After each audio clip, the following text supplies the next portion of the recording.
Hello and welcome to BizWorld. The National Chamber of Commerce and Industry of Malaysia, NCCIM, urges more collaboration between Malaysia and Korea to take advantage of the robust tourism sector. Its President Tan Sri Ter Leong Yap highlighted that Koreans are the third largest group of tourist arrivals to Malaysia, with over 600,000 Korean tourists visited Malaysia in 2018, an increase of 24% from the previous year.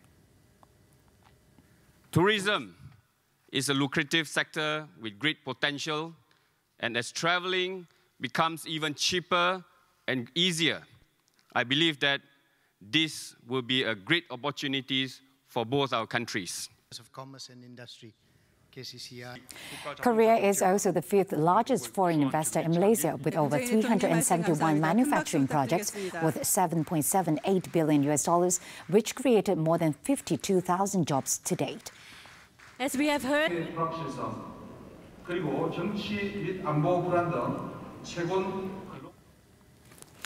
property developers are more optimistic towards the prospect of the property industry in the second half of 2019 on the back of improved consumer sentiment.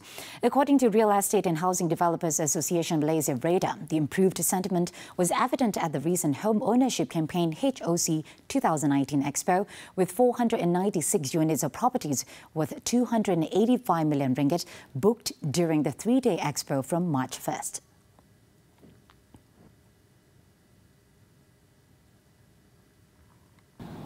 We think with the incentive given by the government and with the incentive ending on the 30th of June, we believe that the sales for this year will be better for developers.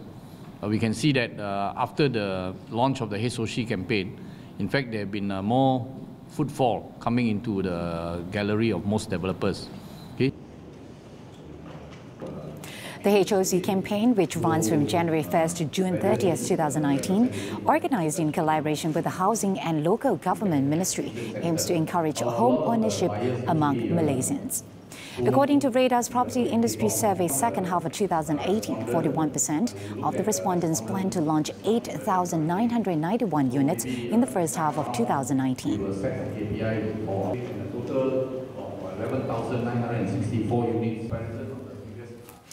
There is no limit to the number of approved permits APs to be released throughout the year under the new Open AP policy implemented from January 1st, 2019. The Ministry of International Trade and Industry, MITI, in a statement said companies might apply for additional APs based on their sales performance. It said at the moment most of the new companies are still not fully in operation, as they need to fulfill some technical requirements and be prepared for business operational matters. The implementation was in line with the government's decision on December 23, 2015, to continue the policy of improvements, including providing the opportunity to new Bumiputra entrepreneurs to participate in the industry.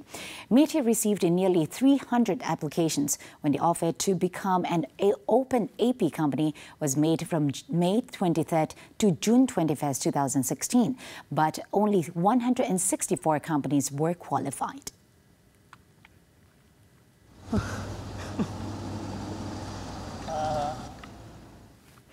Tan Sri Robert Kwok retains his #1 spot on the 2019 Forbes Malaysia Rich list with a net worth of $12.8 billion, despite a fall in his wealth by $2 billion.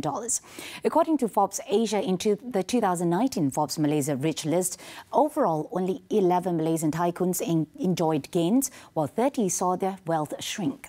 Remaining at the #2 spot is Hong Leong Malaysia's Tan Sri Kwek Leng Chan with a net worth of $9.4 billion, while Tan Sri Teh Hong Piao of Public Bank rising one spot to #3 this year with a net worth of $6.7 billion.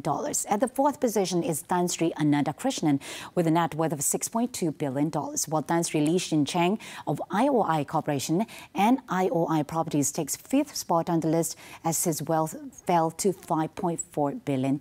Meanwhile, Wong Tien Soon at number 48 suffered the biggest loss on the list in percentage terms, as shares of his company MyEG Services were hit after last year's election on the perception that it was linked too closely to the outgoing government. And that wraps up BizWorld this time around. I'm Nai Ling. Thank you for investing your time with us.